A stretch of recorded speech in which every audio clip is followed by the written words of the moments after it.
আজি আপোনালোকক দেখাম 2024 চনৰ খেতিপথাৰ। এতিয়া আহাৰ মাহ হৈ আছে। আহাৰ হাতৰ পাছত তাতকো আগতে এইবোৰ খেতি লগালে। চব খেতিপথাৰ ইমান ডাঙৰ, মানে এখন পথাৰ। ইয়াত কিমান এতিয়া ভাল লাগিছে, সেউজ পৰিৱেশ। আজি 2024 চনৰ খেতি আঘোণ মাহত কি হ'বগৈ, বৰ্তমান মানে ভাললৈ গৈ আছে। আৰু ইয়াত কোনো এতিয়া পোক ব্যাধি লগা নাই। পোক ব্যাধি লগাও মানে সময় আছে বাৰু, এতিয়া নাই বুলি কোৱা নাই। এতিয়াও 3 মাহ এই খেতিপথাৰ দিন আছে। গতিকে এইটো হ'ল আমাৰ জোনাই চাব ডিভিজন ৰজাখানা পঞ্চায়ত। আমাৰ এই পঞ্চায়তটোৰ ভিতৰত খেতিপথাৰ প্ৰায় আছে। ইয়াত আমি প্ৰায় আমাৰ অঞ্চলবিলাকত চাকৰিবিলাক অলপ কমটি আছে। আমি প্ৰায় খেতিপথাৰ কৰা মানুহ। আৰু আজি দেখাইছোঁ খেতিপথাৰ বিষয়লৈ। এতিয়াও খেতিপথাৰ প্ৰায় লোকৰ আদায় হোৱা নাই, প্ৰায় আদায় হ'ল। আৰু দেখাম আপোনালোকে ভিডিঅ'টো অন্তিমলৈকে চাব।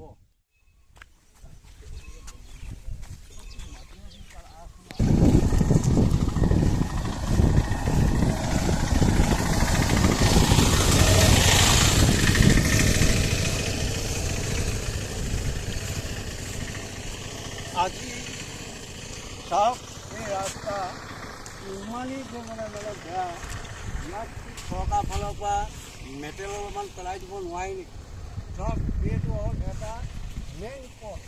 এই পথটো মানে আমি পাব্লিকে প্ৰায় মানে এইটো মেৰামতি কৰি থাকোঁ।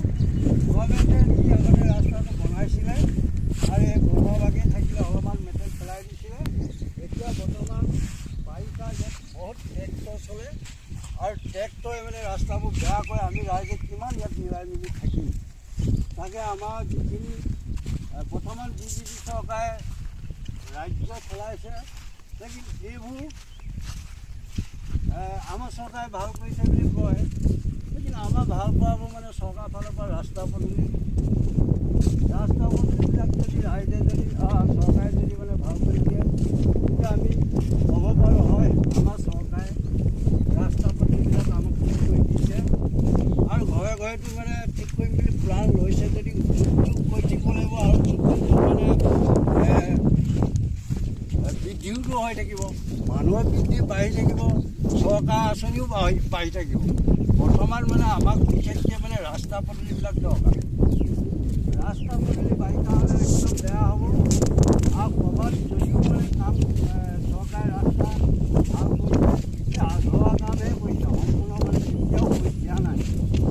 আৰু যিমানটো চৰকাৰ বিষয়লৈ কম কৈ মানে আমনিও লাগিছে। আৰু চৰকাৰবিলাকে সদায় কয় যে আমাৰ চৰকাৰে ভাল কাম কৰিছে নাই মই বিৰোধী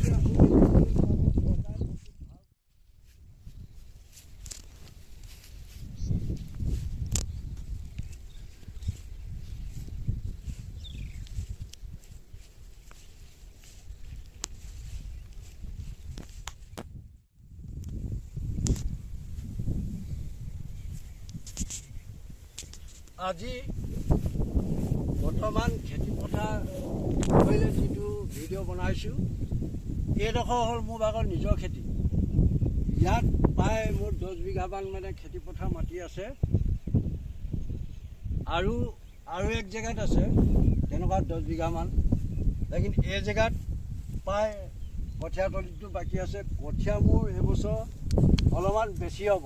ইমানটো কঠীয়া মোৰ এইবছৰ বেছি হ'ব। এইখিনি কঠীয়া কি কৰিব লাগিব, কাৰোবাক দিব লাগিবনে নিজে উঘালি নে গৰুক খুৱাব লাগিব? বৰ্তমান এইবছৰ কঠীয়াটো মোৰ অলপমান বহুতখিনি বেছি হ'ল কঠীয়া। এইডোখৰ খেতিপথাৰ মাটি মোৰ নিজস্ব। আৰু এই খেতিপথাৰক লৈয়ে বৰ্তমান চলি আছোঁ। চাকৰি তাকৰিটো নাই। আৰু যিটো নেকি মই খেল পাতিছোঁ, সেই খেলৰ ফালৰ পৰাও মই কোনো টকা পইচা পোৱা নাই।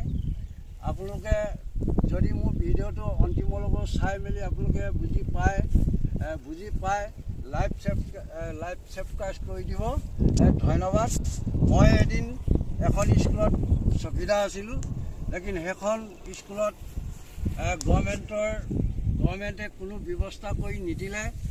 তৃতীয় হিচাপে চাকৰি দিলে। তৃতীয় চাকৰিটো আপোনালোকে জানে নাজানে কেনেকুৱা বস্তু? তৃতীয় মানে তিতা কেঁহা লগা চাকৰি। তাত দৰমহাটো দিছে 10,000। আৰু মানে আমি যিকেইটা মানুহ আমি খাটি আছিলোঁ, সেই খাটি থকা মানুহৰ ভিতৰত 4টাক তৃতীয় হিচাপে দিলে।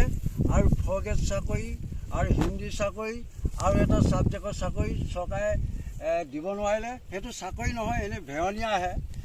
বিজেপি চৰকাৰে সদায় এটা চাকৰি দৰমহাটো যদি 80,000, তেতিয়া মানে তাত 4টা মানুহক চাকৰি দিছে। বিজেপি চৰকাৰে বৰ্তমান ৰাইজক পেট ভৰাকৈ ভাত দিয়া নাই। ৰাইজে কৈছে ভাল কৰিছে, পেট নভৰাকৈ ভাত দিছে, সেইটোৱে ভাল কৰিছে। ধন্যবাদ। চৰকাৰ বিষয়েও ক'লোঁ, মোৰ সমস্যাৰ বিষয়েও ক'লোঁ যে এদিন মই স্কুল এখনত খাটি আছিলোঁ।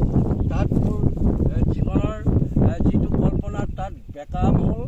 এতিয়া বৰ্তমান ইউটিউব চেনেল এটা খুলি মই ভিডিঅ' দি আছোঁ। এতিয়ালৈকে তাতো মোৰ কোনো ফলাফল হোৱা নাই। আপোনালোকে মোৰ কথা যদি আপোনালোকে চিন্তা কৰে, মোৰ কথা যদি আপোনালোকে চিন্তা কৰি দুখ লাগে, লাইভ ছাবস্ক্ৰাইব কৰি দিব। ধন্যবাদ।